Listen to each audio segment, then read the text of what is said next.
Jerron, welcome. Thank you. Thanks for having me. I love this. I love the setup. I love everything.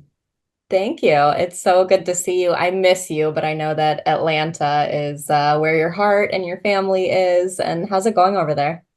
It's going well. It's hot as it's crazy. We got like our third summer. Like summer came back for like a week. It's hot as hell. It's humid, like almost 90 degrees right now, which is crazy because it was, in the 70s and 60s just a week ago. But we're good. Same old What shit. what do you tell people to see and do in Atlanta? Because I don't really know a lot about it. Don't hit me up because I'm busy. I got a family. That's what I tell them. No, I would say we got the biggest aquarium in the world. I didn't know that. Yeah. Yeah, we have the biggest aquarium. We used to have whales in there too, but they died, I think. Oh no. Yeah, they died. They got I don't know what happened. I don't know how they died. They just died. My guess is maybe just from being, going from being like living in the ocean to having to live in a tank as like the biggest animal in the world is probably pretty depressing, you know. I wonder, well, because marine life, I think, is the most intelligent next to us. I Yeah. wonder if they have the capacity for depression and even suicide. Absolutely, absolutely. I mean, it's crazy. Like I one time I went to the aquarium and they have like the dolphin show. They have the dolphin show like or whatever. Like, but it's periodically like every so hour, and then in between they just have breaks where they're not doing anything. But I got lost and I walked back there while it was during a break, and one of the dolphins was just in the tank swimming around aimlessly. And when he saw me, he just immediately went into his routine, Oh, and it was like so it was yeah it was so sad because it just it's like it it only knows one thing, you know what I'm saying? So I could imagine that it's probably, I don't know, like yeah, it's shitty. I don't know, kind of that's depressing. actually, I've never thought about that before, but now I'm really curious if any other animal besides people like have suicidal tendencies, if that exists anywhere else in life. I mean, definitely squirrels and deer. If Yeah. you live out in Georgia, like you'll hit one or two out here. I mean, thankfully, I've never killed an animal like I've never been, but I've definitely seen it happen. But I've never like I would hate to like hit a deer or a squirrel, but I see it happen all the time. It's Yeah. awful. I think it's somewhere in the Midwest, like I want to say Tennessee or Kentucky or one of those areas where it's like it happens on average once a month for most drivers.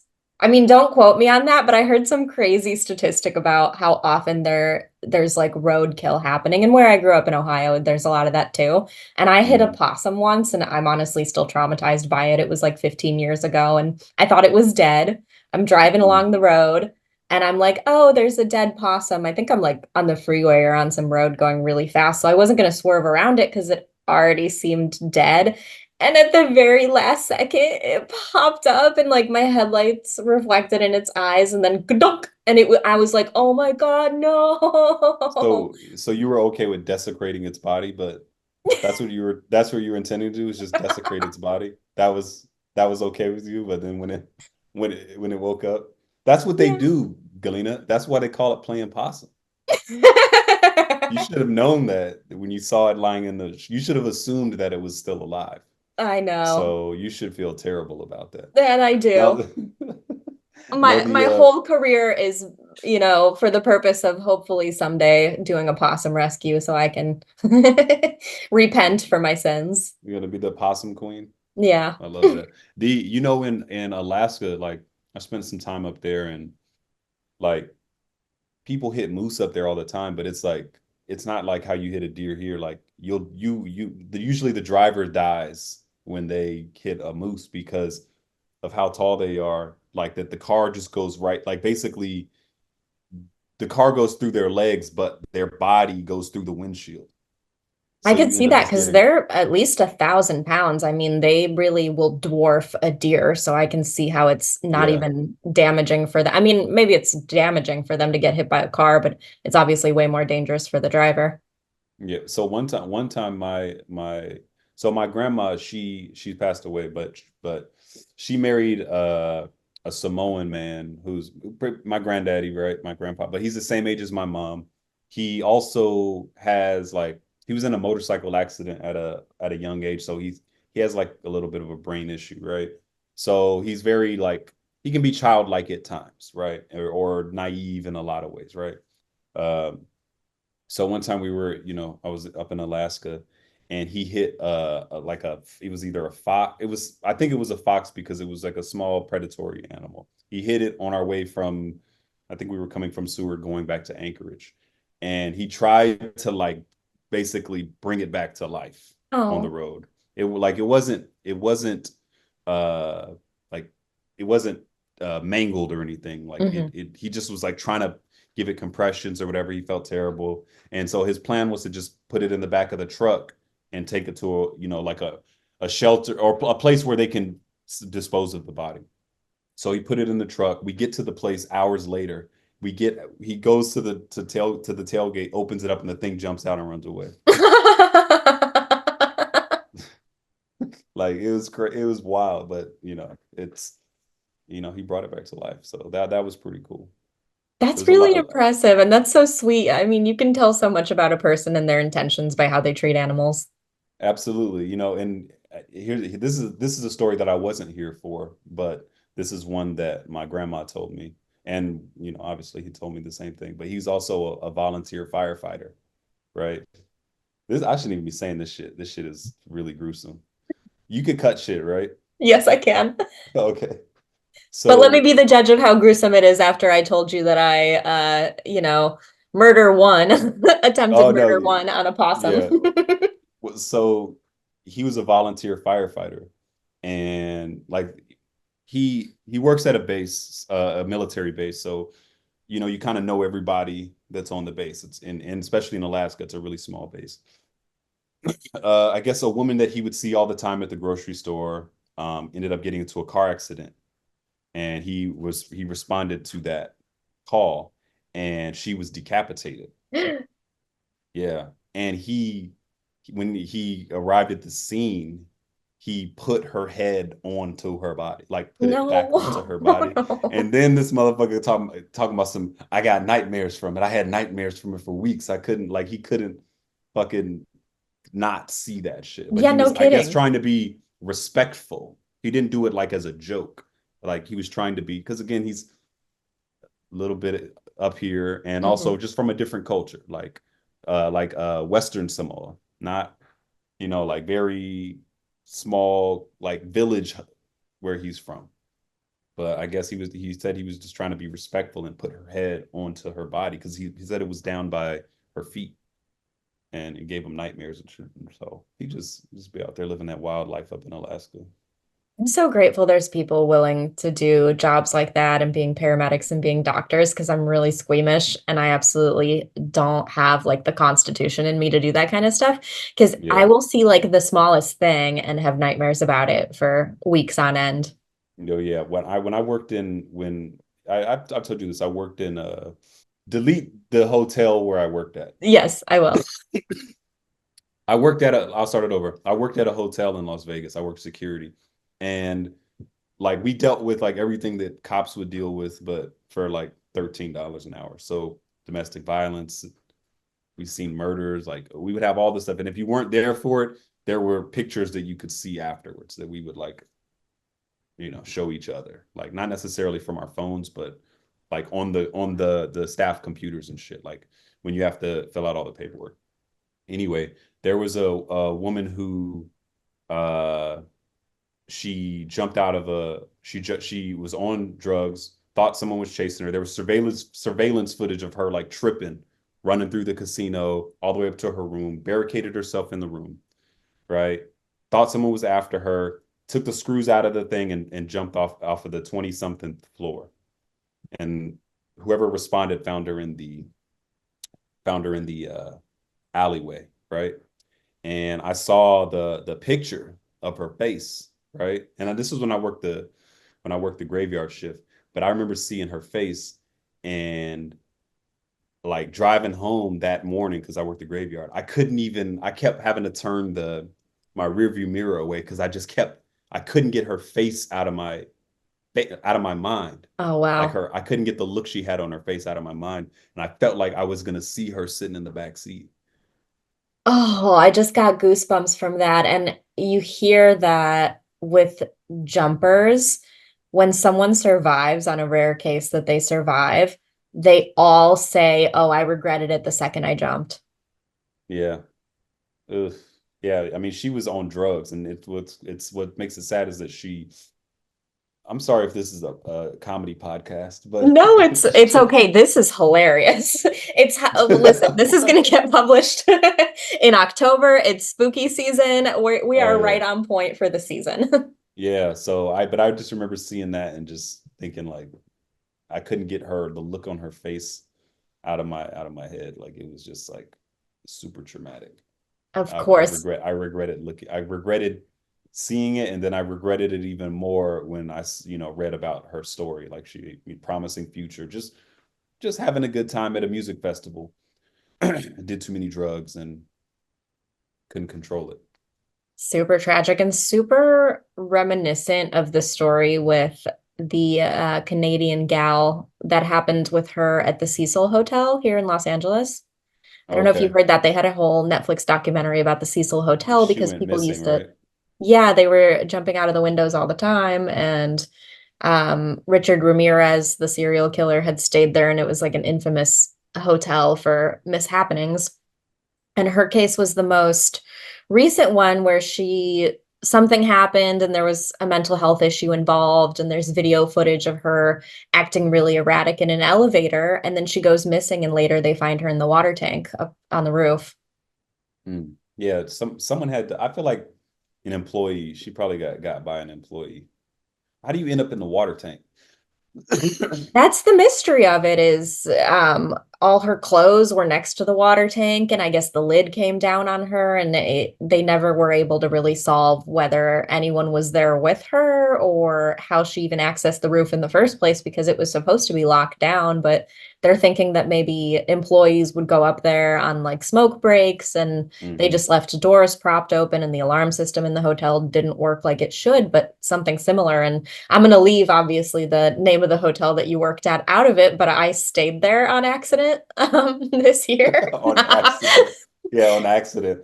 On accident Okay. because I didn't know what it was going to be. On accident because their prices were way cheaper than every other. Yes, exactly. Yeah. And we were supposed to attend a music festival that was supposed to be walking distance from that hotel. And so it made sense at the time without knowing anything about it. And the second we got there, I was like, this was a mistake. And I actually thought, I'm like, if you're going to murder someone in Vegas, this is the place to do it.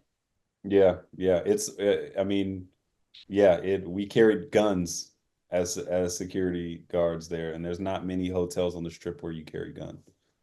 Yeah, that adds up from having been there, Yeah, unfortunately. Never again. yeah. And then the music festival didn't even happen because it was so windy that they were like, it's too windy, guys. We It's have too to windy. cancel it. So you're just stuck there with the clowns. Yeah. I didn't Yeah. know you had spent time in Alaska. Like how much time were you up No, there? just my grandma had a place up there, so I just like would go visit. I didn't live up there. I just went up there a few times. My grandma had a place in Anchorage, and we would go to we would go to Seward a lot, which is just a small, I think it was like a fishing town or whatever, like a place where they would leave and go on like deadliest catch type of stuff, and we even went up to like the Chena hot springs, like it's beautiful. I love Alaska. I wish there were more black people up there. Like that's the only thing. Like it's like being in a foreign country, and only instead of like people speaking a different language, everyone's just on meth, like it's, it's kind of crazy. It's beautiful though. But I remember me and my cousins, like, I remember we learned how to snowboard up there, and I remember we did the bunny slopes a couple times, and we tried to go down the big hill once, and we were like, "Nah, fuck that." We were the only people walking down, and we're the only black people on the mountain walking down while everyone's skiing and snowboarding past us. My cousin dropped his board, and his board went flying down the hill by itself. Oh You know what I'm no. saying? Like, yeah, like. It's wild. I had some good experiences there. It's crazy to be there when it's like one of those times a year when it's daylight all the time, or like daylight for 20 hours. That's kind of weird. But other than that, it's pretty cool. Did you see Northern Lights while you were up there? I didn't see the Northern Lights. I don't think I ever like made it to one of those excursions. I want to check stuff like that out. You know what I'm saying? Like seeing those type of things. But it's that stuff never used to really like interest me, you know? There is something about aging that brings the appreciation of nature with it. Yeah. And that's the thing. I think climbing helped me when I started climbing. It helped me like care more about nature and like the environment and being climbing and mushrooms helped. But I wasn't doing any of those things back when I was in Alaska. Like when I was visiting Alaska, I was really just trying to get back home, see my grandma, and then just go home. Are you still climbing? I mean, I haven't climbed in a while just because it's such a climbing. It's such an involved it climbing is a true leisure sport. Like you need to be able to be there for 3 hours. I just don't have that time. Right? When you're married and you have a kid, like, and you have to, you're trying to do your own things too. Like you gotta be more valuable with your time. And I feel like I'm gonna get back into it more once my son can go climbing with me. You know. Oh, that's gonna be such a sweet thing. Yeah. Are you gonna take him? I don't know a ton about climbing, so I guess maybe enlighten me, but is it called bouldering if it's outside, or what's the difference? I mean, yeah, bouldering is you can do that inside too. Bouldering is just without the rope. Okay. I think you and I came like well you because you would climb with me and Rachel sometimes. I did, yeah. And top roping is with the rope, but it's cool. I mean, I actually live like less than a mile from like the biggest climbing gym in Atlanta, and I love it. It's a really good gym. But just I'm like a Planet Fitness guy right now. I'm at the wokest gym in the. I didn't know how It's wild a woke Planet. gym. Yeah. I didn't even know. Had no idea. But I had seen people make jokes about it. But I had no idea until I walked in there. Like you can't make anybody feel bad in there. Like they're completely against making anyone feel bad, which I didn't even know you could really do that when you're Neither just did at the gym I. working out. Yeah, they're like no tank tops, no no you can't work out in boots or jeans. If you drop the weights, they ring an alarm to like You're kidding. embarrass you. No, it's called the lunk alarm. This is which I don't even know what the fuck lunk means, but yeah, it's real. Like, and I think all of them have it. This is my first time ever going there in the last few months, and but it's right down the street, so I'm like, I just go there and get a little quick workout in. But yeah, it's like you can't take selfies, no selfies. I agree with that. Yeah, it's like nothing. I mean, I don't do that stuff anyway, but I just still like the option. You know, I would still like the option to make fun of people that are in worse shape than I am. Do they give you some sort of spiel then when you're like signing up for a membership that gives you the No, rundown of all the things you can't do? no, it's no spiel. It's just like passive aggressive signs all over, and the fucking alarm that sounds if you drop the weights. Have you been there when the alarm's gone off? Yeah, yeah. I've never caused it to go off, but I have been there when it goes off, and it's ridiculous. It's like sound. I don't think it's someone at the desk hitting the button. I think it's like when it feels it. You know what I'm saying? It's so lame, but it's super cheap. So It you sounds like in every way paradoxical to going to Equinox here, where everybody's outfits make you feel bad. It's yeah. $300 a month, and nobody is making fun of you to your face, but you still leave Oh feeling yeah. like you've been roasted. Oh yeah. Yeah. No, that's exactly. It's the complete opposite of that. Exactly. That's exactly what Planet Fitness is like. You should go in there just for a day to just check it out. Now I kind of want to. It sounds like an experience. Wait, so you go to Equinox, but you stayed at so you go to Equinox, yes? No, I do not go to Oh, I Equinox. was gonna say, I was like, you go to Equinox, but you stayed at the hotel I used to work at. Like, you gotta get your priorities straight, Galina. No, I've been to Equinox because I've gone like on guest passes with other people. Oh, okay. That's probably the biggest flex. I've never been inside Equinox. It's very, very nice. I don't think it's worth the one by me is 270 a month. I mean, that's just egregious. Like I can just buy like Pilates equipment at the house and keep it at the Yeah, house. And yeah. if you're gonna pay for something like that, I understand boutique gyms and even those are really obnoxious. Like I can't get a membership to a Pilates gym unless I'm forking over at least like 250 or something. But at Hmm, least it's hmm. classes and there's instruction and it's unlimited. But to just pay that to go to a gym for a eucalyptus towel. Like, get out of Yeah, here. yeah, yeah. It's ridiculous, but I mean, I think it's just part of the, exclusivity. People pay for it. It's like Nipsey Hussle, that the rapper, Mhm. really dope rapper. He passed away, but early on he was doing his mixtape. He was like, you can have it for free or you can pay $100 for it. You know what I'm saying? And people paid $100 for it. I mean, he makes good music, but I think there's something to being able to afford to do something that other people can't do. I think that's part of the appeal. If you can sell that idea that only the elite can do this, you probably can make a lot of money doing something. You know what I'm saying? Got to figure out a little hustle to sell. Yeah, absolutely. And once people get so rich that they can really buy whatever they want, in theory, you start to notice that they like even rich people need a way of competing, right? So if you have unlimited money and so does the guy next to you, your new competition becomes exclusivity, right? So even if something is Mm, really expensive, the second that they cap admittance to it or they make mm, it really rare, that now becomes the thing that rich people compete on, where it's like, oh, well, mm, I was able to get this Rolex or whatever because they only made two of them. And even though you can afford it, you can't get it because there's only two and I already got them both. mm. Yeah, you know a lot about that. That's what Ferrari does.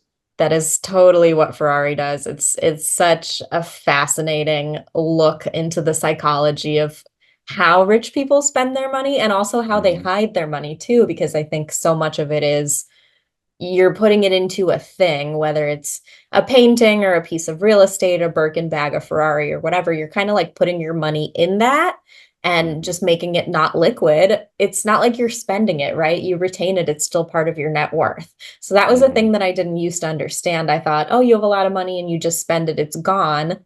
Not the case, right? It's just Well, changed form. well, yeah, and because money, liquid cash is, I mean, it's not worthless, but it's not making money. Exactly. So it's not getting you now you're just open to inflation. I mean, you know that, but yeah, that's they all the little tricks that they do. I mean, and I don't believe everything I hear on TikTok and online, but I think this is a real thing that they do, and I think is dope as fuck, but also shitty. Is like I saw something like Bezos, like all the richest of the rich, that they just take loans out, and then they spend that money, and then they use loans to pay off the loans, and they're taking all these loans out against the assets that they have, I've heard which is that too, because the crazy. So interest the rate on the loan is less than what they're making with just having their actual cash that they have in an account making compound interest. that and you don't have to pay taxes on the loan, Yeah, right? Like I think that was the whole point of the video, is like just to avoid taxes. It's like, no, I didn't earn any money this year. I just took out loans. Like it's that's isn't really that amazing, isn't it? Like the yeah, tax, no, sorry, go ahead. no, just the tax evasion part, because it happens in the car world as well. I mean, this is not me giving tax advice or saying that anyone should do this because this is very illegal. But some people, in theory, send their very expensive cars to the state of Montana where there's no sales tax on cars. And when you're Hmm. talking about a place like LA County where the sales tax is 9.5%, if you're talking, a $500,000 car, that sales tax is like $45,000 and it costs less in theory to ship your car to Montana, register it there and ship it back. You still Yep. save like 30, $40,000. Not that anyone should do this, it's very illegal, but in theory it's been done. Yeah, I mean that's what it's all these loopholes. That's what the rich people know. That's why they don't teach us it in school. Yeah, they don't want us to know. Yeah, they taught I in my school they taught us how to make potato guns. Like I can make a gun in my kitchen, but I don't know how to do they didn't teach say shit about taxes. That's fucking crazy. You know what I'm saying? But that's America, you know, and you just gotta but also, you know, it's crazy because like all I remember people would always say, like, you know, if you need, you know, if you want to keep something from somebody, put it in a book. All the shit, you know, it's all in the books. The information is out there. You just got to seek it, Oh, you wow. know? And so it's yeah, it's interesting the way people hide money, but you know, I'm, you know, I would do it too. I would Like too. I would Guilty. do it too. I would do it too. That's isn't that why Kamala wants to like she wants to start taxing unrealized gains? Isn't that why she wants to do that? Because then you can't, you know, you have to pay, which I think to me is crazy, right? As someone who's not a filthy rich person, I'm like, wait, you mean I have to pay money, pay taxes on money that I haven't earned, that I have not taken out yet, that could go down, you know, that could depreciate, the asset could depreciate in time if the market goes down. Oh, wow. I That's hadn't learned wild. about that policy yet. I did. Yes, I saw something about it. But yeah, she wants to. I was like, that's crazy. But then when you're, you know, just us talking about this now, like with, you know, like even just taking the loans out against their companies, against their shares, they're not cashing those loans out, and all the unrealized gains that they're getting. Yeah, it's man, fuck America, man. We gotta find a new country. We gotta like we need to escape this capitalism shit and find a place where you can just like we need like a starving artist country. We need to find one that like benefits starving artists where you can just go there and create, and that's your asset, and that's your worth. Your net worth is tied into just what you can bring to the community. I mean, my plan B is to move to Costa Rica. So if stand-up doesn't work out, you'll find me down there. Yeah, we'll be in Guatemala. Oh, Not we'll too be far. neighbors. Yeah, I told you my mom used to babysit a girl. She's grown now, but she has a retreat down there. She runs like a yoga retreat, wellness retreat in Costa Rica. You know, she's like 26, 27. Been doing it for like 4 years now. She figured it out. Yeah, yeah, yeah. That I used to say that all the time. I used to say like when early in my career, I was like, I just want to like get to the point where none of it matters anymore. Where like all the or wanting the accomplishments and wanting the next thing and wanting to make more money. I want to get to the point where it doesn't matter anymore. But when the strikes happened and all the money dried up, I was like, no, I want that shit. I want that shit. I want it all back, and I want it back now. It's crazy. Yeah, you were severely impacted by the strike. I mean, you've been professionally writing for how many years now? I guess since 2016, 2015. But it's all good. It what it taught me is like is I needed to like I wasn't doing the things that I should have been doing, like building my own brand and all that stuff. And so what the strikes, though it has sucked in one way, it has benefited me in another way of working on building my own brand and just doing the things I wasn't supposed to do, so that I'm kind of like protected from anything. Like that's the goal, right? Is to now that especially now that I have, you know, a family and you know, kid I'm raising and stuff, like basically protecting my like not putting all my eggs in one basket and finding ways to think outside the box to generate not only generate income but generate longevity in a career that I'm trying to have, you know. Of course. And at least from my perspective, I feel like you do a really good job of like spreading your efforts around different things because you didn't stop doing stand up. You didn't stop, at least it might feel that way for you, like you stopped doing that stuff and started Yeah. writing. But from my point of view, I'm like, oh, he's just doing everything now and writing. Well, no, I mean I definitely didn't. I guess what changed for me is I've always wanted to be like in writing. I've always wanted that. Stand up, when I started doing stand up, I just loved doing stand up. I never really wanted like a special and one. I just liked to do it. But what's changed for me is now I do want a special. Now I want to be one of the best people that have ever done stand up. I want that. And I just trying to work towards that. But it's difficult. Not only am I in a city that I don't have the infrastructure that I have in Los Angeles, where I'm a paid regular at clubs and there's more stage time and blah blah blah blah. But like it feels like in a when I moved out here, at least it feels like I had to start over.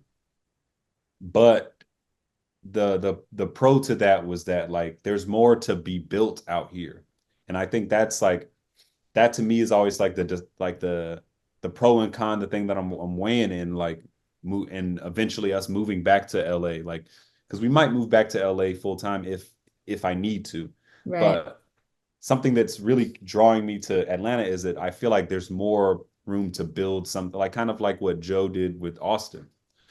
And I'm not saying like that there's no scene in Atlanta or that there is a scene here and there are a ton of great comedians here.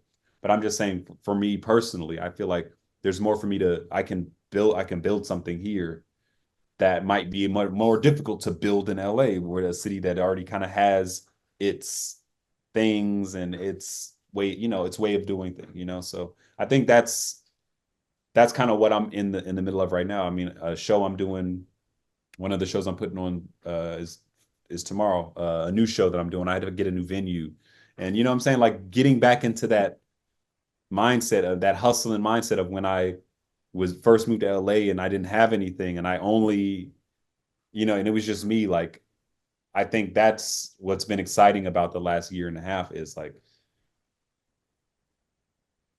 starting over sucks, but the hunger, the grind is exciting, you know?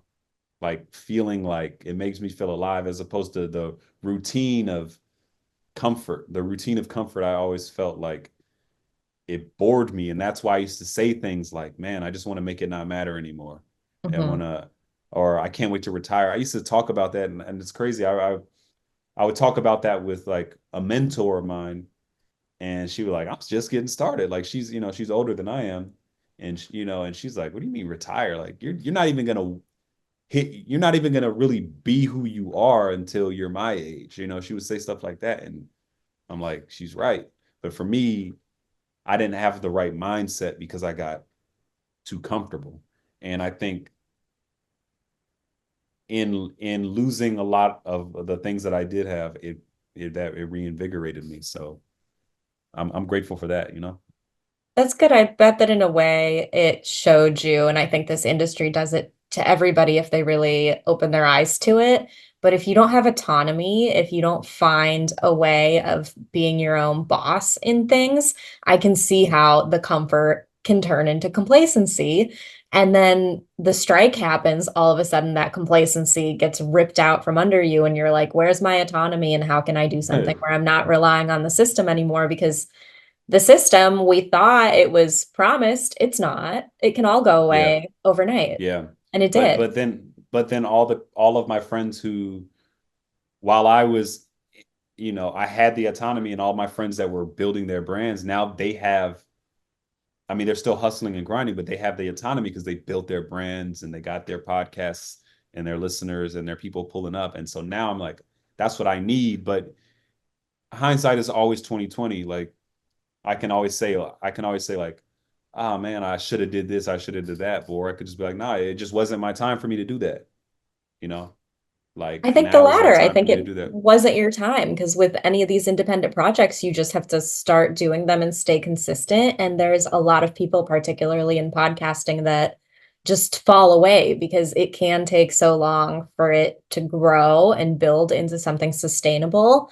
And something along the lines of 90% of people give up on podcasts before they reach like the 30 episode mark.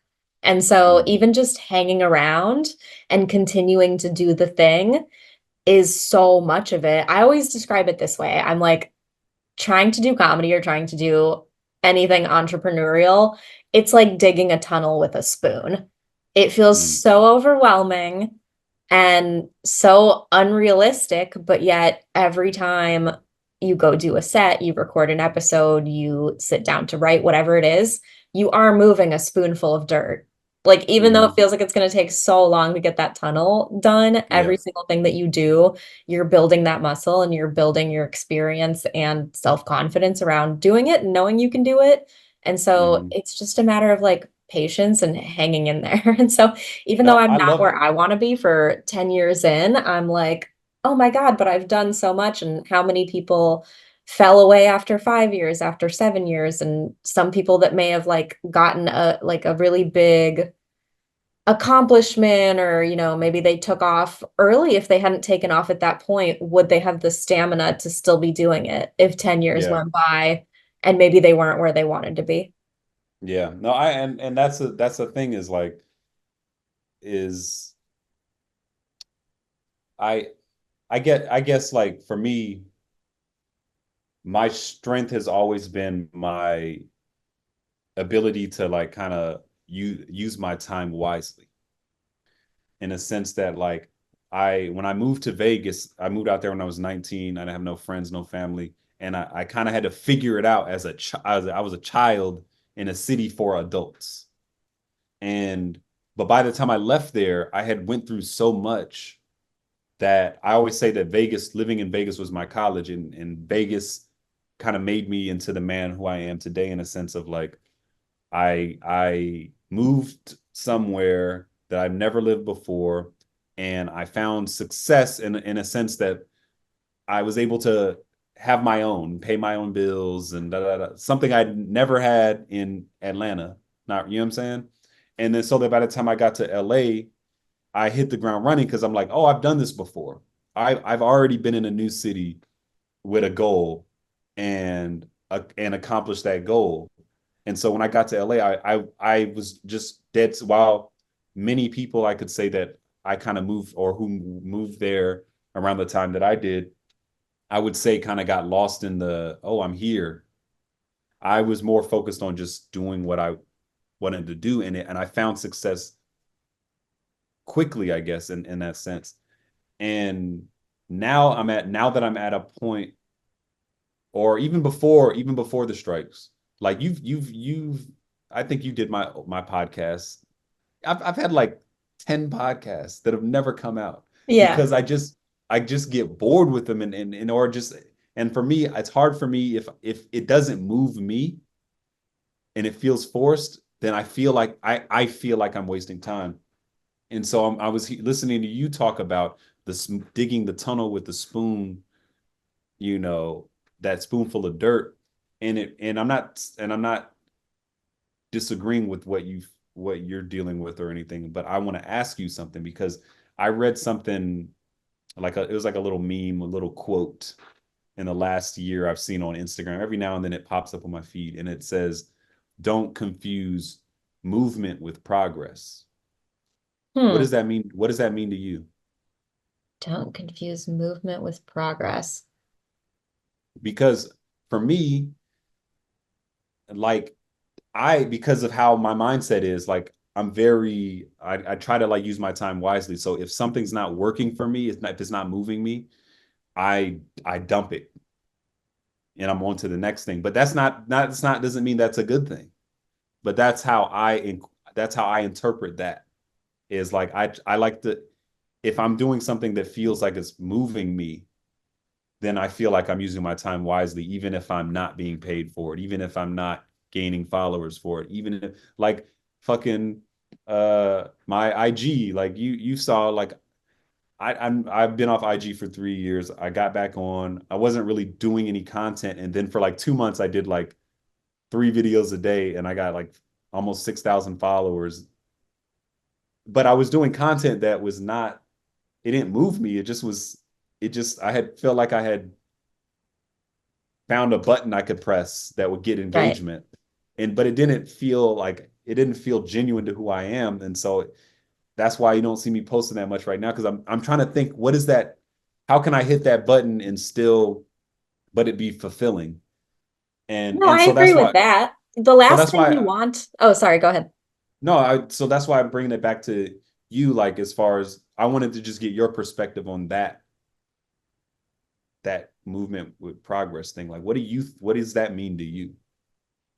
In my heart, here's how I'm interpreting that. So I'm interpreting that as you're absolutely correct in that the last thing that you want out of a career like ours is to get known for and to get admired for something that doesn't feel authentic to you, right? Like you want the thing that you're doing to feel like a real passion. To you're saying you don't want to do these memes that are, even though they're gaining you a following and even though that does mean something significant in our industry these days, you're not going to be able to withstand in the long run having people expect something from you that you don't want to do. It's the antithesis of why we're doing this in the first place, right? For me to be able to stick to something like doing the podcast, even if it's moving slowly or continuing to do stand up, is that is the one time I feel like I'm actually being myself and putting something out there that if people connect with, then they're actually connecting with me and I don't have to fake it. And I can't imagine a worse scenario than ending up stuck in something. And we see this happen with many people in our industry. They niche down to something and that something might be a character or that something might be, whatever weird play goes viral. And then they end up pigeonholed in that particular thing. And you better hope that that thing that you get pigeonholed in is something that you love enough to go tour with for the next 20 years, because that's what's going to happen. Yeah. So, yeah, that movement, if it's not movement that is authentically you, it's going to feel like a trap. Like it might Mm, be so exciting at first, and yes, it's selling tickets, and yes, it's speaking to whatever general audience maybe you weren't getting a hold mm, of earlier. But if it's not you, it's not going to feel good. I don't want to get complimented on something that isn't really me. yeah. I love that. I love that. I like that. I like the way that you look at it better than the way I look at it. I'm gonna But you steal look at that. it in a good way too, and you can't discount it. I I love no, that you're, yeah. but I like that way of thinking of it, of applying it like that, because for me, like even just the podcast that I've done in the past, I might throw it away, but it doesn't mean that I don't have any regrets about like, man, maybe I should try to bring that back, or maybe I just gave up on it too quickly, like it's like that fucking meme, the meme of the guy that's, chipping away and the diamonds like, he's like one more hit away from the diamonds, but he turns Mhm. away because he's tired, and so that's why for me, I interpret it more in using my time wisely, but in you saying it's more of like that, yes, you are achieving something, but it doesn't mean that you're getting better at it. So I like that. I'm glad that I got another perspective on it, because it's something that always I just think about anytime I feel like anytime I think that I'm wasting my time. How do you deal with, do you have a strategy for making sure your work-life balance is there? Because now that you are married and you do have a family, like as ambitious people, it's so easy to fall into the trap of every minute that I'm not doing something towards my career is like a minute wasted, but that then you're not living a full life. So what's the balance like for you? Well, I mean, that's the thing, is like it just I would say it's exactly what you said. It's having to remind myself that I need a balance, and that, I mean, hell, I was I got home late from the Falcons game last night because they played it, the game didn't end until like 11:30, and I'm just lying in bed awake and I'm thinking, and I'm like, damn, like I need to like live my life. And it's not related to my family and anything. It's more of like I'm I I I I portion off so much of time to like, okay, I'm gonna work on this now, and then I'm gonna try. But if I don't have anything to draw from, I'm just gonna be staring at a blank page or staring at something that's I'm not gonna like. And so I think that's it, that having to remind myself that like, oh man, I need to not do that, or I need to go take that, like that. Like, what I try to do is I try to like, because sometimes I'll use the afternoons as like a time to get some extra work done. But then sometimes I'll be like, let me take my son, to the park again for like a little uh, you know, park time before dinner. And just to like freshen things up. But like that I try to find joy in just doing things that I'm not used to doing on a regular basis or trying to switch it up a little bit. But it's hard though, because again, like I told you, even the way that if I don't feel like I'm progressing forward at the end of the day, I feel like, damn, I didn't do, if I didn't do anything that moved my career forward, at least I think did, I feel like it was a wasted day. You know, it's hard to do that when you fall in love with the thing you do, for a living. And, I don't know, it's tough. That balance is tough, you know. That's why we have billionaires, Yeah. Like how do you get to $1 billion Through without being neglect. just relentless? Yeah, exactly, through neglect. But that's the thing, like it's just the mindset, having the mindset, and you can know that you need to change your mindset, but you got to practice it every day for it to work. So that's something I'm still working on.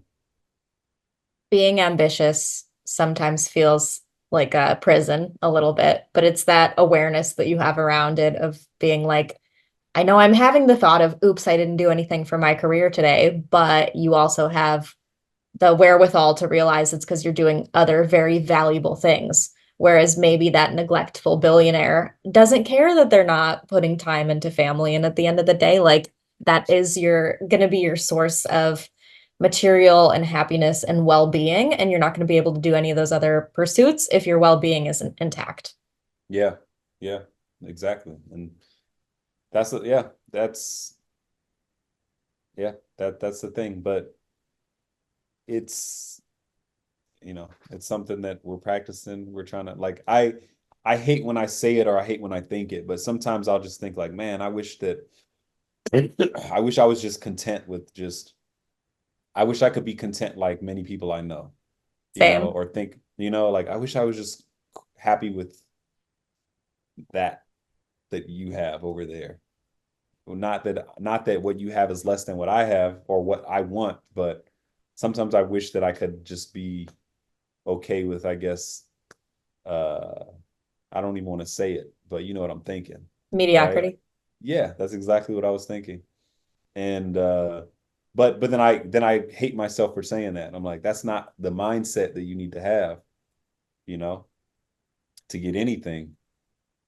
It's a good thing that I am not happy, but sometimes that's just it's like sometimes I just have those moments of weakness where I'm like, no, that's not the right mindset. But again, that's part of growing, that's part of being human, and just forgiving, giving yourself that grace to, let them intrusive thoughts flow. Yeah, absolutely. And for me, it's been the effort has been in trying not to wake up with the feeling that I'm like in deficit somehow because I'm a little type A, and I think you are as well, Hmm. where, big to-do list person, big have to accomplish this, that, and the other thing every day. And so every day I wake up with the goal of, I'm going to take care of my career today. I'm going to take care of my body. I'm going to take care of my relationships, all these things. And if one thing, let's say 20 things are on my to-do list and I cross out 19, and that is just irrefutably an impressive day. But I'm waking up the following day in a deficit because I didn't check the one fucking thing off my list. Never Yeah, mind the 19 that I did check off. yeah. So now all of the effort is going into not waking up with that deficit and giving myself credit and giving myself grace so I can Hmm. be in like more of a state of serenity about what's going on. And Hmm. letting go is so hard to do for a person with control issues.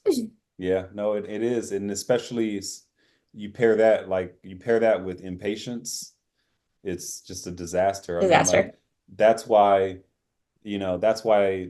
they say like journaling is so helpful, because if you were to do 19 of your 20 things in a day, and then you write about it at the end of before you go to bed, and you're like, damn, I did a lot. I did accomplish something because that's how it is for me. Like I used to hate general meetings, with producers or whatever, just trying, like where because they're like, so tell me about yourself, and I'd go, this, I'd tell my whole story, and I hated it.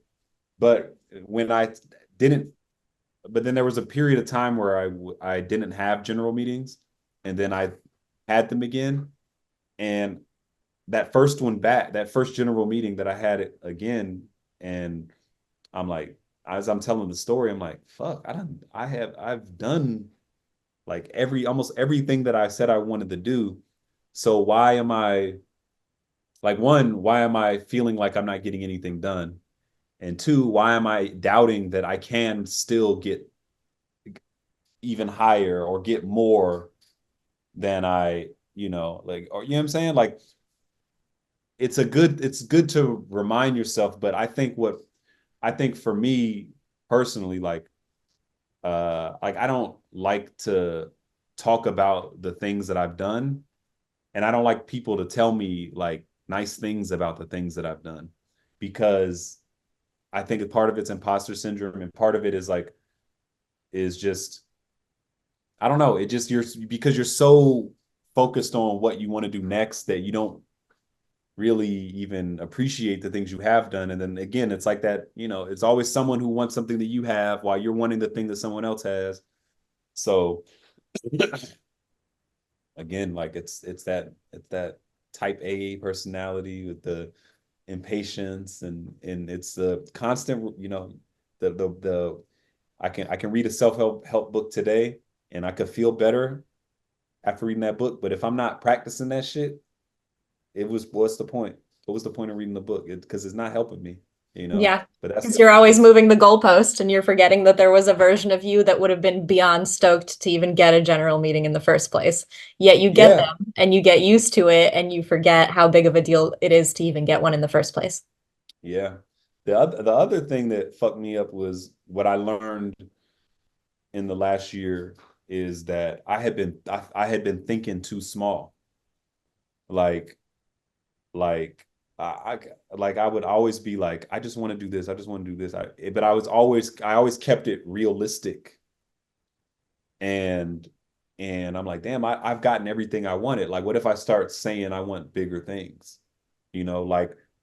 Like I used to say like I don't want to be a billionaire. Now I'm like, I want to be a billionaire, but I want to be a billionaire that has a full family life. You know what I'm saying? Mhm. Like if I can, I want to try to say all the big things and make them all happen. Like even with my wife, like I hate how sometimes like she'll be like, I want a house here, I want a house there, I wanted this, I wanted that. And I would just the realist, what is it, the word I'm looking for?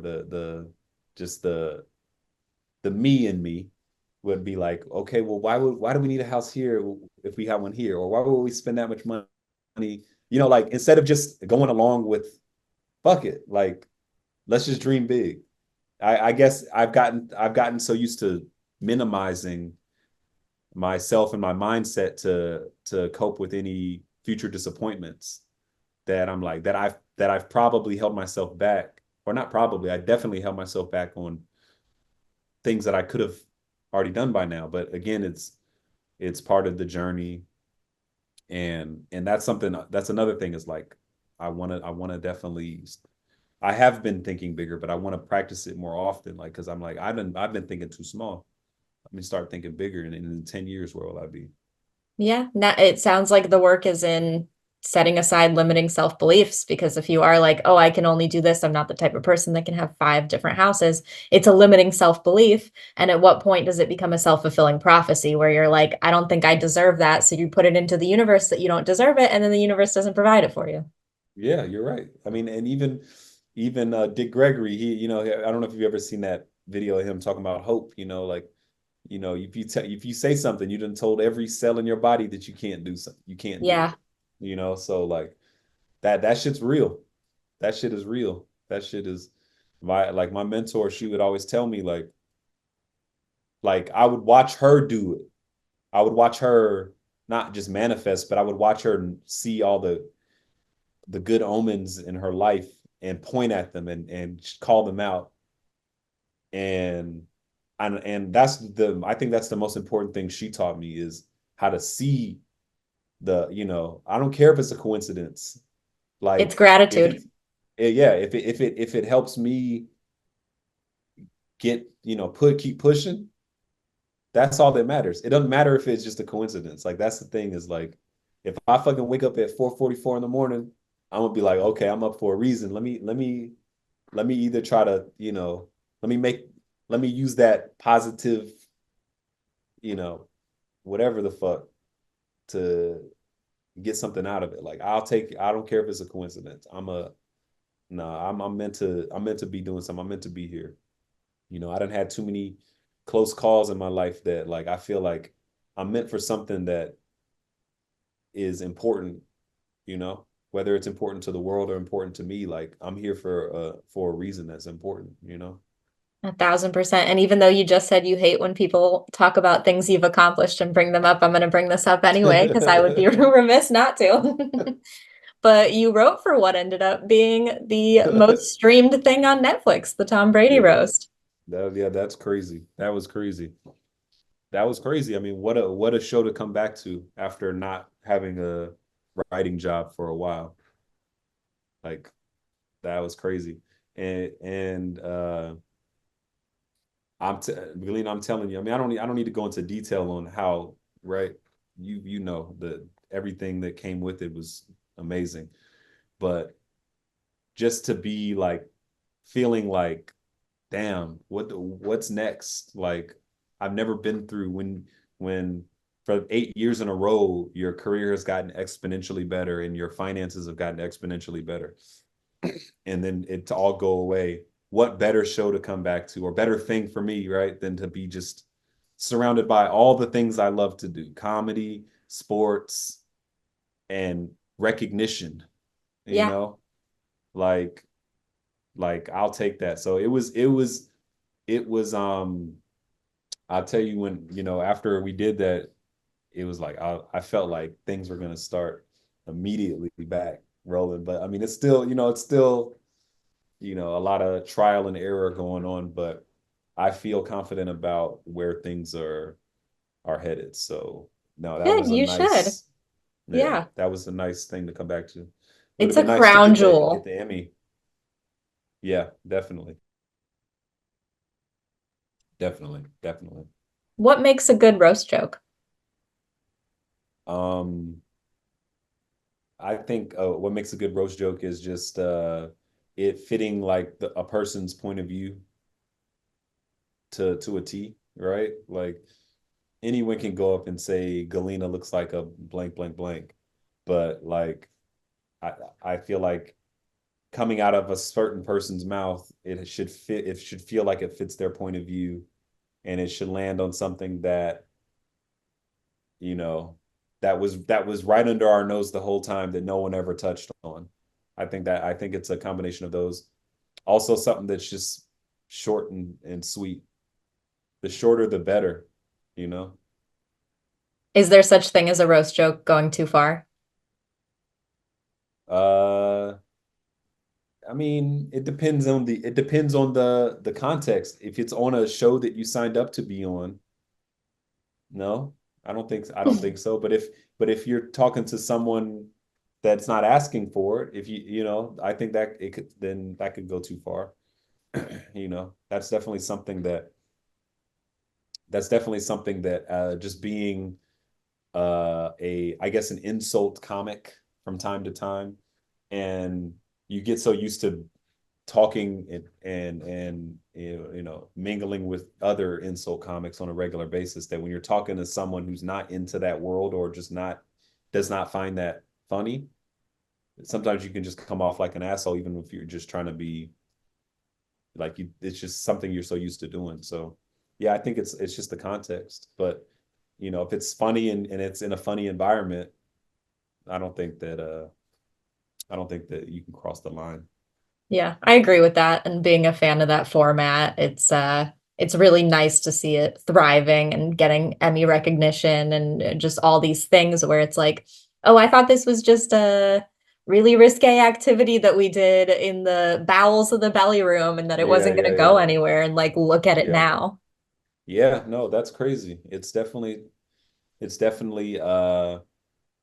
something that I can be very proud of, and I'm very proud of being a part of it, like, and working with all the people that I got to work with, and just feeling lucky, and it came right at the right time. Like, I'll take it. It's a to me, more importantly, it was a reminder that I'm where I need to be, and I just got to keep keeping on. Was there a joke that you loved that didn't end up making it onto the show? Oh yeah.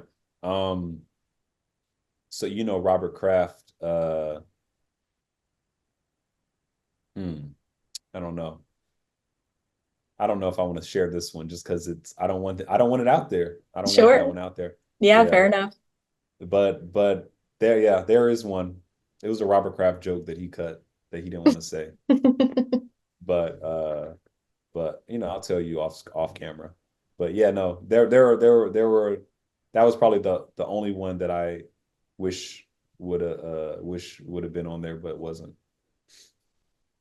But yeah, no, it was fun.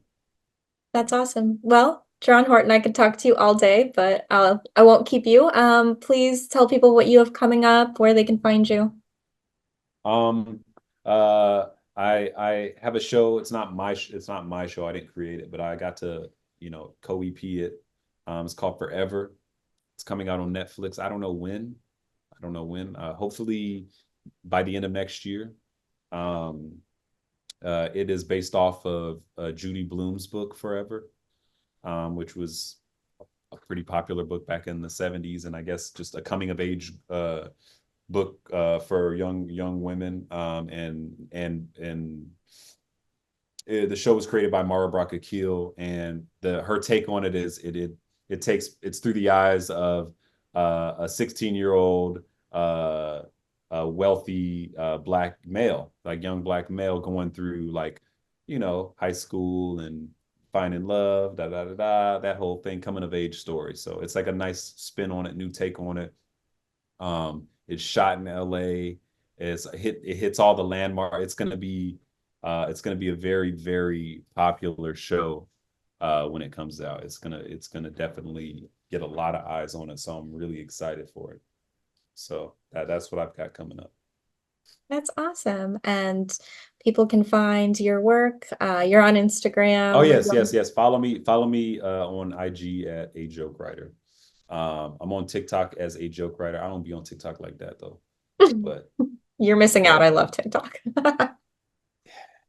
TikTok is, first of all, TikTok does not fuck with black folks. Like, they really do not push our shit. It's common. Like they're stingy with the views. Like, I don't know. YouTube and IG. If I get more love there, I'm just gonna fuck with that. TikTok is, they don't even hide the fact that they're just trying to get you to buy shit. It's true. Yeah, they don't. But it's good for what it's good for. If I woke up with a million followers on it tomorrow, I guarantee I'll switch right back over to TikTok though. Till then, I'm on IG. I'll be on IG. That's awesome. Well, thank you so much for doing the show, and thank you everybody for listening, and bye. Bye.